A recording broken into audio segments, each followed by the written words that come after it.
and welcome to the DM's Book Club, a podcast where we read about some Dungeons & Dragons and discuss how we might include it in our role-playing campaigns. Today with me, we've got another guest. We've got Matt. Matt, how are you, my friend? What have you been up to?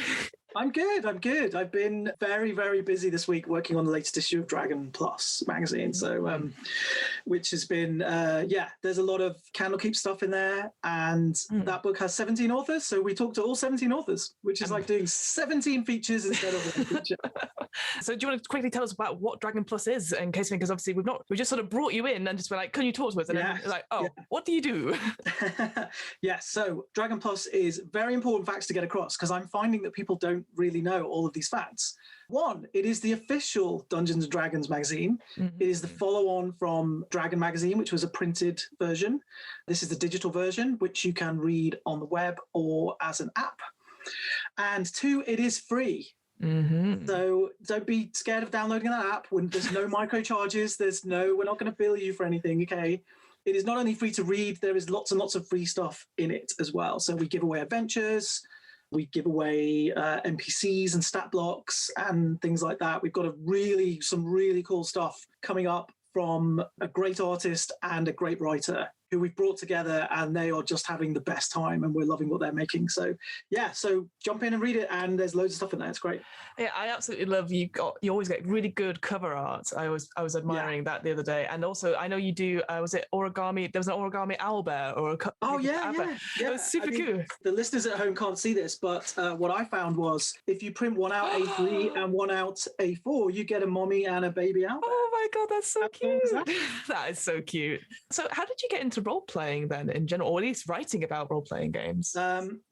It's that classic story of your parents worrying about you doing some really nerdy thing and thinking, like, you're never going to get a job doing that. Like, what do you do? Maybe you should go outside more. Maybe you should play more sports, kind of thing. And then now I'm the editor of the official Dungeons & Dragons magazine, which I do kind of rib my mom about every now and again.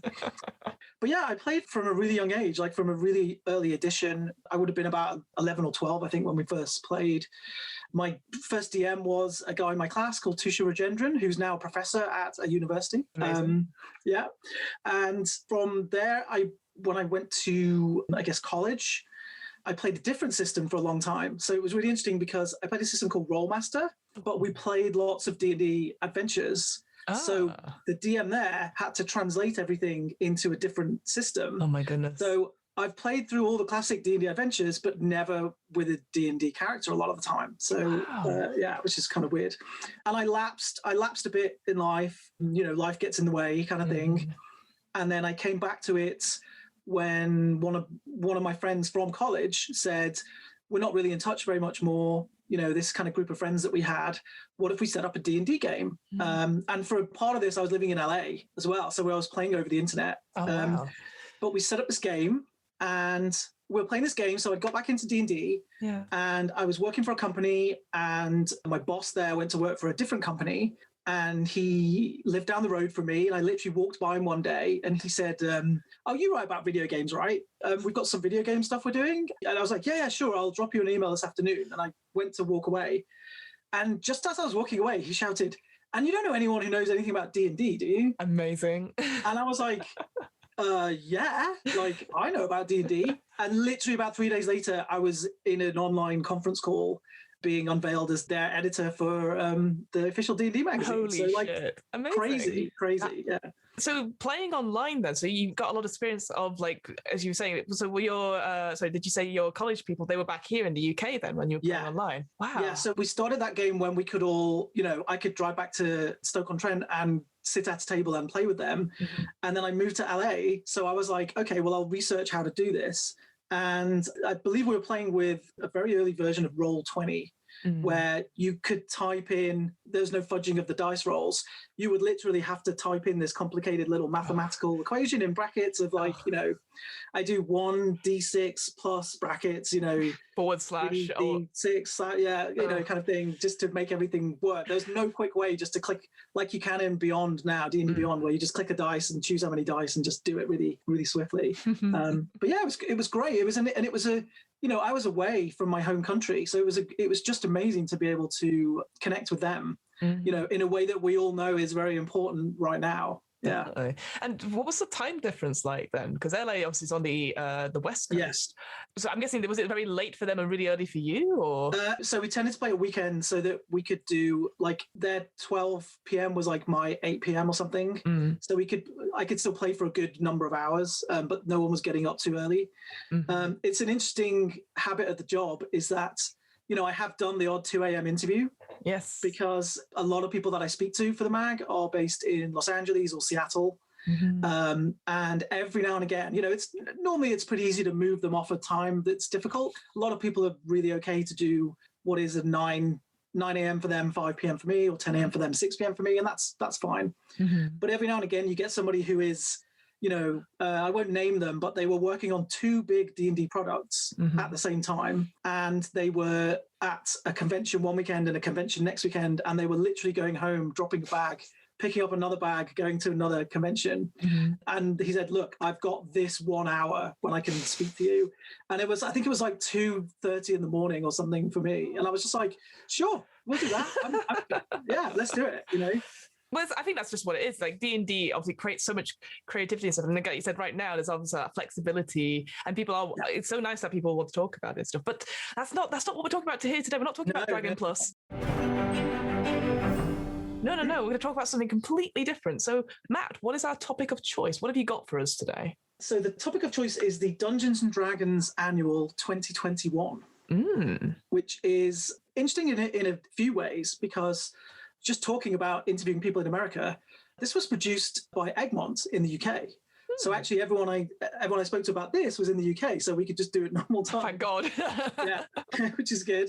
But also it's funny how when I tell people I'm in the UK, they talk about the fact that back in the day, TSR, who originally published Dungeons & Dragons, actually had kind of like a sub office in the UK, and they produced this whole string of adventures that people are really fond of. So people often talk to me about those adventures just when you mention the fact that you're in the UK, because they have this real connection to the country from that point. That's awesome. So it's nice to see another UK company kind of putting out D&D products because, you know, it is such an international brand. It's played all over the world. So yeah, like they talked about, was it 13.7 million people are playing it now, according to stats and stuff. It was like incredible. From what I've saw, again, from the introduction, it's really sort of open, talking about its inception and stuff. And it's interesting because it does say that this manual is not only for the veteran players, but it's for the new players as well. Yeah. Yes, interesting. I read it this morning, and I've got to be honest, I feel like if I was brand new to D&D, and if I had some younger brothers and sisters, I think this would be perfect for them. For me, I guess because I'm just so invested in D&D now, I'm like, I know all this. but I think that's great. And I just love how, I mean, you probably know this more than me, but I don't know if there's been another D&D annual like this. Like this feels like the first one, obviously recently. But I don't know if there was one earlier. So this is interesting. So the first thing they had a trouble with is when they were talking to people about what this product was. They did a big press drive where they talked to a load of bloggers and a load of influencers and stuff and sent them copies of the annual. But before the copies of the annual arrived, people were just struggling to get their head around what it actually was. Because in the UK, this is like an institution. You know, we get to kind of September time and your supermarket, your bookshop, lots of other places will start to stock these, you know, have a display of like, here's this year's annuals. And it'll have all the big stuff in there. It'll have a Star Wars annual. It'll have Premier League football annual. It'll have all, you know, this kind of odd product touches all these amazing areas. But it doesn't really work like that in other countries. They don't have the same thing. Oh, really? So they were talking to like Australian and US bloggers, and they were saying like, no, I don't get it. Like, is it a comic? Is it like what? Like, what is it? Like, what? How, you know, you just saying annual. Like, I'm supposed to know what an annual is, but we don't have an annual here. I genuinely thought that was a really well known thing because for me, I used to get when I was a teenager, I used to get the Guinness World Book of Records, and that for me was like the pinnacle of. And I just assumed everywhere I have it. I had not considered that it just might be a UK based thing. Yeah. Oh wow. So when I pitched putting this in Dragon Plus, I had to explain to them what it was as well, which I found really interesting because I found a product. I have a product from 4th edition, which is called the Dragon Magazine Annual. So I assumed at least that team of people would understand what the annual was. Yeah, because they've already done it before, surely. Yeah, they've already done it before. But it turns out that this is actually from something called D&D Insider, which is like they had like a subscription program where you could get new characters and spells and all the kind of things you would normally get in a source book now. But you would pay like a monthly subscription and you would get access to that. Right. And then this kind of collected together the best of those things so that there was like an official book form for those things. Yeah. But it's, so it should, I kind of went into this thinking it was a known concept. And then very quickly was like, okay, so literally the first thing we have to do in the article is explain to people what an annual is, because otherwise they're just going to have no idea. I actually had not considered that at all. That was for you and me, it's something that we've grown up with. Like I remember when I used to stay at my grandparents' house, they had like copies of like Beano annuals and Dandy annuals, and we used to just read them all the time. Like, you know, and so I grew up with them. So I instantly was like, yeah, annual. I had not considered that it might be a cultural thing. That's blown me away slightly. That's incredible.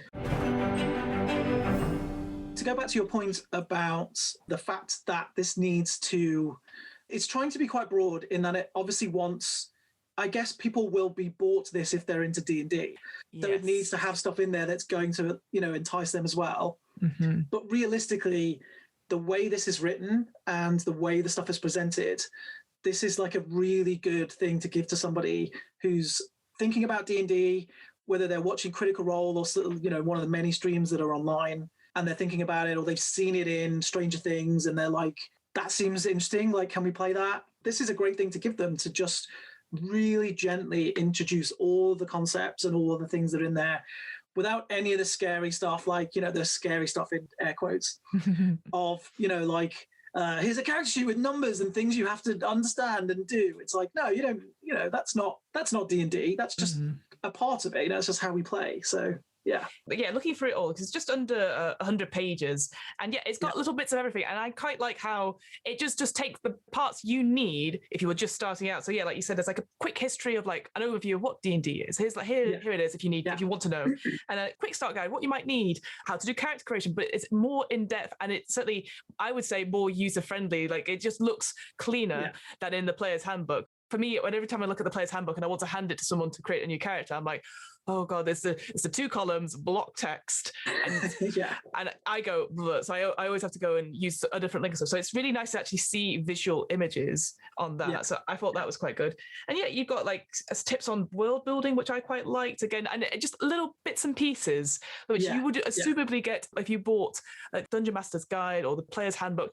It's just all down into one as an introduction. As a result, I like that. But again, exactly what you said is that if you are someone in D&D and if someone didn't know D&D that well, but knew you, like, here you go, and give you the annual. And then you're like, oh, but I already know all this. It's very pretty, but I already know this. Being able to introduce it to a newer audience and stuff who are just slowly coming in through the streams or through podcasts. I think this is a really great idea. Why don't you give a sort of brief overview of like what's in the annual itself? We sort of touched on a few bits, but like what sort of stood out to you, would you say? Just before I do that, what I would say is like one of the amazing things about D&D is that you're always learning something new about it. It has now this like amazingly long history, and there's all this stuff that happened in it, and it does a good job of doing that.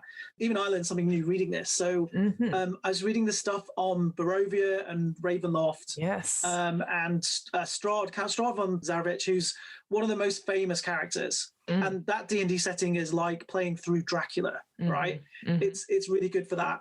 But even I hadn't looked at the wider elements of that. And the first thing that it tells you about is that Barovia is this part of these dark dimensions. Yes. And there are these beings who are effectively choosing mortal characters to be their proxies, and they're playing out this war in that. Now, I've never looked at Barovia like that before. I've only ever looked at it like being a really cool vampire story. So it's kind of this. That's the great thing about D&D is there's always something in there that's going to surprise you and spark some imagination to make you think, oh man, I'm definitely going to use that. That's really cool. Yeah, and just to quickly add to that point, because what's interesting in Curse of Strahd, because I've actually been looking at quite recently because I've got the new Curse of Strahd revamped. Yeah. And my big thing about that is that it's a soft cover book. Thank goodness. I feel so much better as a result. But that completely focuses on Barovia's and it sort of mentions these dark powers, but it's only up to, I think it's level 12 you get to by the end of it. The way you don't get up to level 20. So the fact you could finish that campaign and go, but there's something more, and then you could really go into those deeper dark powers and use that as a home brew. So I actually had not considered that there's a whole other element to that, and this is just one small part. Brilliant. And also the fact that Barovia used to exist in the real world, and then they just made this other version of it and imprisoned Strahd in it, basically. Like, where's Barovia then? Like, where is it? You know, in the is it like an actual mirror like version of it, or is it like completely changed because of these dark powers? Yeah, absolutely. Yeah. So to answer the other point, so this thing does a really good job of trying to capture this kind of 40-odd year history of D&D, which is ambitious thing to do. Even when you've got 96 pages, you think, well, that's cool. We got 96 pages, right? There's so much stuff in D&D that you're almost just cherry picking some of the best bits and kind of showing it. It has 4 core areas. So it has world and lore, gameplay, community, and activities. And it does a pretty good job of looking at all of those. For starters, D&D isn't just played in one world. So people may just think it's that standard fantasy setting. You know, I've seen Game of Thrones. I understand what it's like. It's warring regions and, you know, armies on the wasteland and, you know, zombies coming out of the snow kind of thing. But no, there's like a whole multiverse of stuff. So Barovia, as we just spoke about, isn't even in the normal D&D world. It's like trapped away in this area. It's really hard to get to, and it's even harder to get out of. You've got other worlds like Eberron and things like that, which are almost slightly steampunky kind of things. You've got, it's not used a lot these days, but originally one of the inventors, Gary Gygax, he created a world called Greyhawk, and all the early editions of D&D use that. There hasn't been a Greyhawk book yet for 5th edition, but there's a whole world there you can adventure in that is less a part of Faerun. So it's like, there's all these kingdoms, and it does a nice job of kind of like giving you a world map and showing you that kind of stuff and trying to explain the kind of connected nature of these things, which is good. The other thing it does is there's a really fun character called Volo, and Volothamp Jedom, I think his full name is. I'm glad you pronounced it. I was never going to ever pronounce it fully, so thank you, Matt, for taking that pressure off me. Yeah, he's great in that he's a travel writer, but he's this sort of inept, bumbling, you know, almost like a Mr. Bean type character. And you keep thinking, like, how does he not die? He just sort of shambles his way out of terrifying events and things like that. When they did Tomb of Annihilation, which is set in a continent called Chult, which is like an Indiana Jonesy style action adventure place. It's all kind of jungles and hidden temples and stuff like that. They made these like travel to Chult posters, and they've all got Volo on. And my favorite is that he's like looking at a map, and there's like a Tyrannosaurus Rex, like, you know, looking over his shoulder at the same map, and Volo just hasn't spotted that this thing is there at all. It's like classic Volo. Classic Volo, yeah. They use him they wrote a book called Volo's Guide to Monsters. And so they've cleverly used him as a way of introducing the monsters in this book, in that he kind of talks you through some of the classic stuff, like probably most people will know a Beholder as one of the most famous D&D monsters. It's this kind of 10-eyed, large blob of an eye kind of creature. That's what I was going to say, blob, and you put eye on there. So yeah, blob eye, yeah, I'll go with that. Yeah. They introduce things like that. They introduce a few other interesting things like Durgar, and which are a kind of dwarf that lives underground and is sensitive to light, but can shoot spikes from its beard. So yes, it's pretty good at doing that as well. Probably one of the best things is D&D is an unusual game because, you know, you get a board game out, everybody plays, everyone has a chance to win or you know, lose or take part, do stuff. D&D is unusual in that someone is running the game. So they have to plan stuff. They have to kind of have a general idea of what the players are going to do, even if the players may do exactly the opposite thing of that. So it does a nice way of kind of introducing how to master dungeon mastering as well. Because that's one of the humps it's difficult to get people over to play D&D, is no one wants to run the game. So you need to know somebody normally who will run it for you. It's a lot easier to run the game than you would think. Like, about a year ago, I started DMing again for the first time, probably in like 20 odd years. Yeah. And I was genuinely terrified that first session. And like half an hour in, I was just like, why was I scared of this? This is like really easy. Like what was I worried about? You know? Yeah. And you're playing with friends. They're not going to rag on you if you get something wrong. They're going to be, you know, they're going to give you a little bit of leeway. They're going to be like, you know, I don't think that's how that works. Like, doesn't it work like this? You hear like horror stories of like all the DMs out to kill our characters and have a total party kill. My thing is that the DMs is your biggest supporters. They're not. I can't remember. There was a film out ages ago. Which I remember where it was like someone running Dungeons and Dragons, and then the new person comes and just ruins everything. And as a result, the DM got really mad, and then it split the friendship. It was all about the friendship between all these guys. And I was like, that's so rare that happens. And usually, if a player does that, people are like, that was a really asshole move. We're going to kick you from the thing. Because I always think the DM wants you to succeed. And also the players want the DMs to succeed. So if the DM's like, I just need to check out this rule, people are like, yeah, cool, take your time. And then they'll probably have a chatting character. And you go, right, now I've got it now. And people don't care because it is an experience. And certainly now, I think online, I'd hope that people are more sort of willing to like, be like more accommodating, be like, yeah, of course, just take your time. We're not going to rush or anything like that. So yeah, I do like that in the sense that these like the mastering, dungeon mastering, and tips for world building, they're short and they're very, very encouraging. There's such a positive tone throughout, and there's a teeny tiny box that says like, you don't have to do voices if you don't want to. And I think, and that is so important, because I think a lot of people, as we sort of talked about, when you're doing streams and when you're watching stream stuff, you know, you like your high rollers and your critical role, these are voice actors. These are people who do voice acting for a living. Of course, they're going to have 1,000,000,001 accents under their thing. My thing has always been, if you decide to put on a voice, commit to it. Let your players get over the shock of it, but carry on. And if you keep it consistent, like, oh, this is the quirk I do to get into character or whatever, people will just accept it, and it's absolutely fine. So yeah, and I really liked how they wrote about the dungeon mastering and admitted like, we get it, it's scary, but if you do it, you gain so much more out of it. And I definitely feel that I've got more comfortable doing it through over and over again and just going with the flow and not caring too much about getting the rules right, or you know, if I go, oh, I got that wrong, sorry guys, I'll sort that out next time, you know.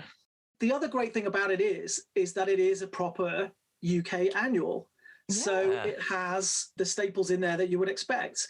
It has puzzles in there. So many puzzles. So many puzzles. Well, we spoke to the writer was Susie Ray, and I spoke to her, and I was like, I love the fact that there's puzzles in here. And she was like, I would just fill the whole thing with puzzles. Like, I love puzzles. So it's like they had to really rein me in on that. So yeah, because you had all different ones. Like you had a Sudoku spell type one, which I thought was really good. Obviously, you got your crossword, you spot the difference stuff, and we sort of mentioned it before, but there's like the Tales of the First Encounter. So that an actual play by through of, and it's just, you know, completely generic sort of like, here's how it normally goes down when you're playing your first session. What was cool about that is that it's obviously all the players, you know, forget their names or they get the name of the tavern wrong or something like that. And they just normalizes that, including the player who's really shy and then obviously gets the killing blow. And everyone's like really supportive of that. And I think that was just such a nice example of like, this is what your first session could be like, you know. That's something you very rarely see kind of recreated. And it kind of, I feel like that reading through that would make you more confident at your own session, because you'd be like, well, when they did it, it kind of went like this, and it's kind of going like that for us, you know. Like, that's how our game is playing out. So yeah, it's a nice touch, that one. And it's kind of, they don't do that as one block of text. No, they kind of break it up and kind of split it up through the thing, so you can go through that as you're going through as well. Yeah, almost like find out next time on, and then you have a few like sort of almost like ad breaks, I'd say, and then you come back to the story. So I quite like that. I should just quickly mention as well, I really loved how, like, so they spotlighted a few like streams, you know, Rivals of Waterdeep, Critical Role, High Rollers, and podcasts as well. But I really liked how they spotlit some game shops as well for like sort of the D&D Beyond and stuff. Like I saw Bad Moon was in there. I've been to Bad Moon. It's such a lovely, lovely place. Weirdly, I've only been there to see war gaming stuff. But I was like, oh, I was really pleased that they got in there, because there's such a small shop, and obviously right now everything's a bit shaky in sense. But I was like, oh, oh, that's so cool to actually see like a shop that I've been in and know a few of the staff of and everything like that be in a manual that's obviously I could own. I was like, that's really cool. They even get Extra Life in there. So this is a charity that Wizards of the Coast as a whole supports. So they do a lot of stuff on the Magic the Gathering side. They do a lot of stuff on the D&D side, and they raise hundreds of thousands of dollars every year. I think their total over the years they've been doing it is about 1.5 million at the moment. So it's really good, and it all goes to kids' hospitals in America. If you live in a certain part of America, you can make a donation and kind of say, I want it to go to the hospital that's near me. So you can, it's really good at doing that as well. Yeah. They do a lot of stuff with it, and they don't tend to, it doesn't tend to be very pushy. It tends to be often, if you buy this cool thing, that will effectively be a donation to Extra Life. So they constantly create lots and lots of products every year. So I was really glad to see that in here because it mentions a lot of the adventures that they made. It sadly doesn't mention the t-shirts. One of my favorite things is Emmy Tangi is a designer at Wizards of the Coast, and she does these amazing kind of cartoony style versions of things. She's on our cover right now that's her version of the 3 kobolds in a trench coat that's on the cover. Yeah. And she made that for an Extra Life t-shirt. So I have one of those t-shirts. They're really great. But yeah, that's a really good charity. I also like that at the end of this, there is they call it Test of Wisdom. Yes. And it's kind of like, quizzing you on how well you read this book and like asking you stuff about that.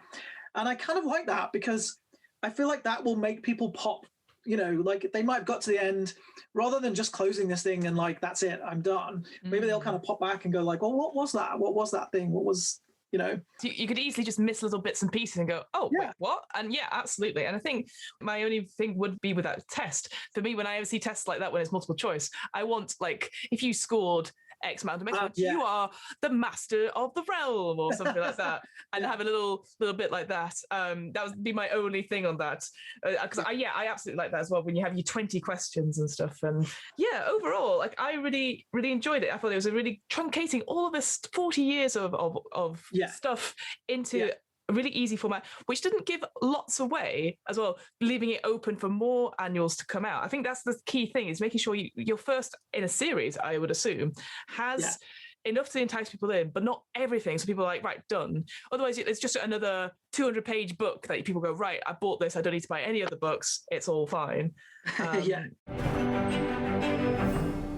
Is there anything about this book you feel like, oh, I wish this would have been a little bit different, or it's something I would have improved on in terms of an annual itself, would you say? I think the thing that we talked about before, which is I think I would have had slightly more things in there to slightly deeper dives on things where, okay, I've played D&D, I kind of know how that works, but maybe really dive into one topic here or one area, because this is a very well laid out book. It's a very pictorial book, which is good. You're not going to open it and be put off by the fact that it's text and text and text and text, which is great. But I think there was an opportunity in here, almost because D&D, when you play it, you work in levels, right? So there was almost an opportunity to say like, this is for like first level people, and this is for like 5th level characters, and this is for like 10th level stuff. And like I feel like that would then cater to the people who are more ingrained in it right now, but also it would give the people who are reading the first level stuff something to aspire to kind of know more about that, but also not to feel bad if they don't quite understand what's being said in the kind of higher level box. So that would make it slightly more all-encompassing, I feel. Yeah, I can't remember if it was on the D&D Beyond website, and it showed about how many characters were at different levels, and the first levels 1 to 5 were really, really high, and then it drops off and it goes up to level 20 because everyone wants to see what their level 20 character is. But there's not necessarily anything in the middle. And I feel here it would have been cool to have, even if it's just like 1-page solo adventures, but it's like, here's some story hooks or a 1-page adventure aimed at characters level, mid-tier, and have that throughout. I found the Volo stuff really interesting. So it comes up about 3 times. And then I do find the choices odd, I say to the least, because I agree. Like some of the stuff, so you've got your mimics, you've got, like you said, your beholders. I thought Durgar was an interesting one. But you also have the Rakshasa, which is like a level 13. It's a very cool character, but it's again a level 13, and it's there. It's pretty badass. We're like, because there's no like introduction, like, oh, first level characters. This it feels like a really odd one just to pick and put in. They're scary, but they'll be absolutely annihilated by Rakshasa. And then you have like the White and the Lich. So obviously Whites are a little bit lower levels. You know, I can see them more often. A Lich. There's no one played Team of Annihilation. Like you're gonna get blown away. You say that, but seriously, in the campaign that I started again, the first big bad at the end of the first adventure was a Demi-Lich, who was like, he was underpowered to be at their level, but he was still a Demi-Lich. And then they've actually already met another Lich in a castle. There's a great Lich who lives in a castle in Princes of the Apocalypse. And they managed to completely avoid the thing that I was trying to get them, the direction I was going to move them in. Like a whole adventure thing that I'd written just never happened because they were like, no, we're not doing that. And so I pivoted to having them meet this Lich in the castle who kind of lives in this secret room that nobody knows about. And we went off on a completely different direction there. So you can introduce some of this stuff without wiping out the party. But you have to be very careful because if they'd attacked that Lich, they definitely would have died. So you have to kind of lay the base work of like, you know, you feel like this is a really powerful being, says the DM in like a really obvious voice. Like, energy crackles from their fingers, But what I did quite like about it, though, like, and it did the same with, because it also talks about all the classes as well by the Artificer, is that it gives you a good sample of what the class does or what the creature does without, like you said, going into detail about here are the stats, here are this and that and the other. And I quite like that because, as I'm sure you know, when you're playing D&D, a lot of people go, oh, it's a mimic. Okay, its stats are like this. Because people just get used to it. Here, it's more about the flavor and how they're described and stuff. And their weakness is that they probably take damage from a magical weapon, but it doesn't say like, you know, immune or anything like that. So I thought that was actually a nicer way of putting it, because then it allows people who are wanting to be DMs to change it without, because I guess there's that thing about, but it's in the stat block as this. I mean, anyone could actually change it, but I think here it's like, you could change your own thing about it. It's just all flavor rather than printed in a book. But I did consider that it was an interesting sort of pairing, because I assumed maybe a dragon or two would appear, but maybe that's something that's going to be for later. It's nice to have sort of the abridged guide to these monsters. I'd love to have another pairing, perhaps, because there's only 6 that I could count. Compared to when you have playable classes, I was like, it would have been nice just to have another one of those, just to balance it out and be like, because you know, you don't have to meet monsters when you're playing D&D. You don't have to kill them or anything like that. But that's what makes it so cool, is that, you know, this is something that's so different from our own world, is that there are creatures out there who are monstrous, you know, are terrorizing the town, but you have to go sort it out, whether it's through combat or whether it's through social engagement and stuff like that. So the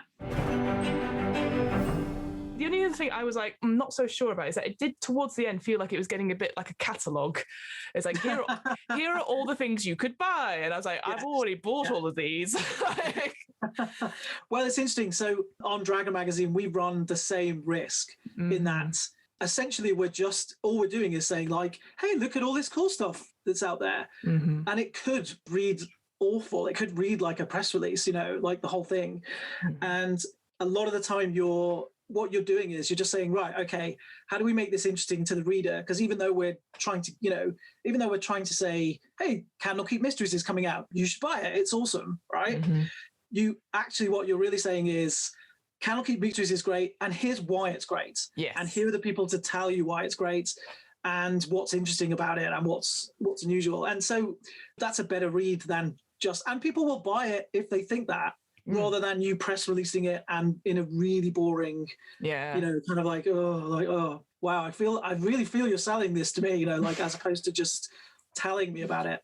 So we run that same kind of gamut. But there are a few pages that are like, and here are D&D adventures, and it's just it's like a little shop window of something you would see on a website of click to buy, you know.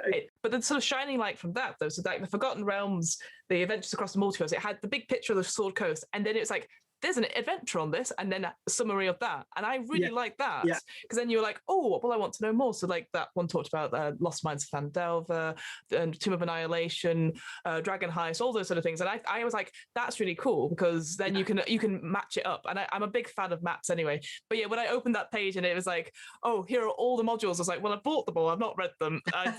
Damn, your marketing has worked.